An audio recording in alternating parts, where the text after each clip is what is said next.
Our next guest.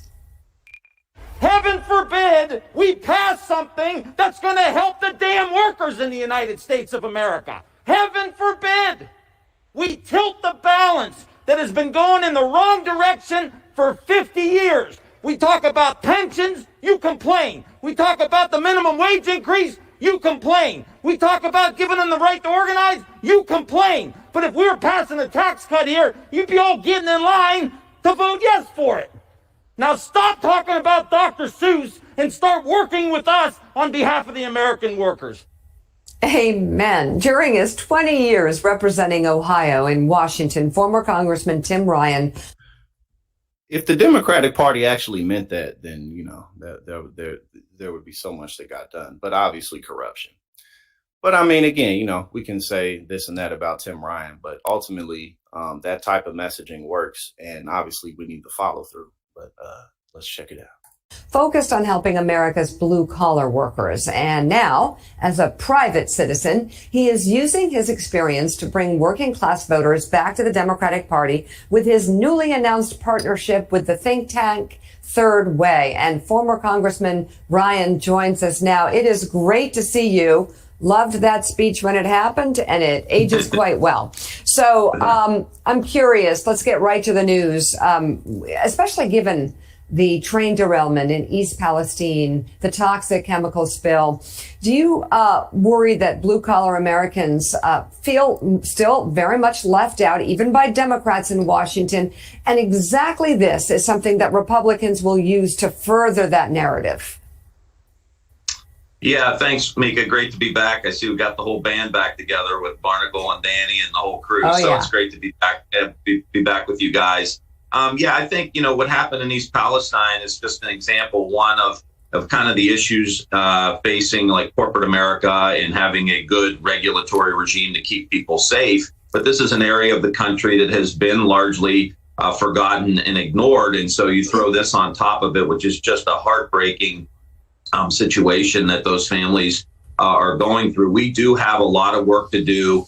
I don't quite frankly think that either party has done a great job messaging wise of really getting into these communities. And so they default into the culture wars. And that's why I've always said we've got to continue to have this robust economic agenda talking about blue collar workers. If we don't, we will not have a strong, robust national party. Yeah, did we win elections? Yes, we did. But look who we were running against. We barely beat a bunch of fascists and extremists who supported an insurrection and don't believe that the 2020 election was legitimate. So we've got a lot of work to do to build. Now that what he just said is 100% key. And one of the key things that I keep pointing out about it's so silly. When a lot of liberal pundits are just liberals, they may not mean, not that they necessarily mean poorly, but just maybe they do, maybe they don't, but just, they refer too heavily to their rich Republican friends who are like, oh, we want to get Trump out of here. Like, man, like y'all are not thinking about all of the Republicans in middle America who still absolutely love Donald Trump. And the reason that's important is because somebody like Herschel Walker barely lost. You know what I'm saying? So people just like, oh, Republicans are ready to just move on and get back to normal. Like, these motherfuckers ain't been normal since they elected Ronald Reagan. Then Newt Gingrich became Speaker of the House. And obviously, again, the Democratic Party is there's a whole nother, I have a whole, talking about Bill Clinton right around the same time, because both these motherfuckers started tripping at the same goddamn time. Then, because see, they elected Ronald Reagan, and obviously, again, corruption, and it's not this simple, but right around that same time, the Bill Clinton-esque Democrats came into the party and just started shifting economic policy and culture further to the right and consolidating resources and political power into the hands of like fucking private prison owners and just captains of industry in general. Globalization in terms of just free trade, obviously is not bad as a whole, nothing is fully bad or fully good. There's pros and cons to everything. There's a lot of pluses to free trade, but there's a whole hell of a lot of cons. And the problems with the cons is that they're so solvable, but corruption. And that corruption is just because it leads to increased profits for those small amounts of people that fund the fucking federal government and the local government and the state government, what have you. You know what I'm saying?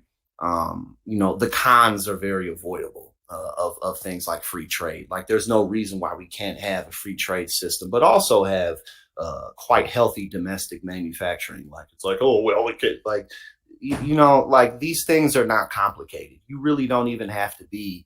I'm just a motherfucker. I dropped out of college twice. I used to sell drugs, but I'm also in Forbes 30 under 30. I also raised over $1 million in startup capital for a tech company. I also had tens of thousands of users on my platform. I'm also got hired by one of the biggest national news platforms in the world. You know what I'm saying? So all I'm getting at really is that as things continue to move further and further to the right economically, and we have more and more real problems within our economy and society that are easy to solve, and an education system that keeps getting more and more expensive, but at the same time, people still kind of depending on it. I'm 31 years old now. My resume throughout my 20s added up, and now I'm starting to be able to have opportunities. But, like, if you can't afford college, like, I suffered a lot because I didn't have a college degree. Like, I'm gonna be real about it. Like, if you're in your early 20s and you don't have like a college degree, you don't necessarily have a lot of experience. So you can't really blame people for not hiring you for big positions. So there's a lot of problems with our system, but that are very solvable. The things that people, the things that people go through in the way that we admire and worship, these millionaire entrepreneurs, and it's like, you can do it too. Like, no, we need to fix our fucking system. Our system needs to take care of people's basic needs. You know what I'm saying? So, long rant, but that's what the Democratic Party basically just fails to do, is take care of the simple fucking problems that we have that really aren't complicated. And all of that rant was going around to say, if a motherfucker like me can accomplish all these things, but at the same time, I'm just some fucking nobody ass motherfucker with no fucking formal education behind my name, but still, obviously take advantage of the education that's available to us, always working, always adapting. You know what I'm saying? If I can fucking somehow make my nobody ass somebody that people listen to and makes a difference, then there's no reason why we should kowtow to these motherfuckers. So, rant over. I'm just a little bit snow. A robust national majority for the American people. I'm curious, Tim, though, it seems like there's a parallel thing going on here. I mean, first of all, yes, I think you're right. Blue collar Americans still don't feel like White House or Democrats might be representing them. But where is it coming from? Because if you look at the record of this presidency, you would say that perhaps he accomplished more than any other modern American president. You could make that argument from the Inflation Reduction Act to the CHIPS Act. That's all I got to say about that. Don't try to make that argument, but they will, but stop it. I could go on for the next 2 minutes listing the points on the board. So what's the issue? Well, I think this focus on blue collar workers that you mentioned with Third Way and some of these other issues that I'm trying to address now, kind of post Congress, is really how do we put those workers front and center? And I think you're absolutely right. You look at what's happened in the last year and policies coming from the Inflation Reduction Act, the CHIPS Act. President Biden is going to have a lot to run on. We just got to make sure that that message makes its way down to the East Palestines of Ohio, to the blue collar folks in Ohio, and they just quite haven't seen it yet. And that's going to be the campaign over the next year. That's actually why I think Sherrod Brown's going to win his Senate race here in Ohio, because the CHIPS Act is coming online. We're going to have thousands of jobs. Average wage is going to be $135,000 a year, and 50 to 60% of those jobs, Mika, you're not going to need a college degree for. You look at the battery plant that General Motors and LG Chem Ultima sells up in my old congressional district. going to be almost a couple thousand workers. They just unionized. Yeah. So these are the kind of things that you've got to just go like a laser beam, focus on this. The Brent Spence Bridge. You've been talking about that your whole career. I've been talking about that my whole career. That's actually going to get done in Ohio. Union construction workers. So we've got the platform to run on. We've got to focus like a laser beam, campaign like crazy on these issues, because you're right. And the Republicans are sitting around talking about, as you said, Dr. Seuss or all these other. Appreciate you, One Anomaly. I'm quite fantastic today. Crazy issues. So there's an opening that's wide for us. We just got to take it. Congressman, this is Jen Psaki. How are you? Hi, You mentioned in East Palestine they need to see progress, and this is, Salute, Mike. Appreciate you for being here, my brother. One of the things that Democrats always need to do better at, I can even say, which is making people who are invisible feel seen. What do you think when the cameras fade away, when people aren't talking about this every day? What needs to happen from the federal government or from Democrats on messaging for the people of East Palestine and other forgotten communities in Ohio? Well, showing up is 90%. I think being there, I think that the fact that Secretary Buttigieg was there the other day was a good sign. I would encourage the president to be there and not forget, because you're right. I mean, this is going to be a long haul here. There have been train accidents before in the past. I think there was one in the Lehigh Valley in the 70s. They're just getting around to cleaning this stuff up. And this is a heartbreaking situation. All the viewers have been watching this. What are these families going to do? So I think having a strong presence, not going away, being there, consistently informing. Peace, Jason, my brother. The community there about what's going on, but making sure that they know that the federal government is on their side, not just politicians showing up, but the actual bureaucrats and the people who are doing the work, making sure that they have a presence there. This is going to be for decades. I mean, you got to monitor these water tables, make sure that there's nothing in the drinking water. I don't live far from there, and we're concerned about drinking water up here, 30 miles away. So this is not just presence. Be there, show them you care. People don't care what you know. They want to know you care, like Joe was saying earlier. Tim, what do we do about getting blue-collar workers who have been laid off from a tool and die plant or whatever, and are looking for jobs and have been looking for jobs for the past year, 2, maybe 5 years or so?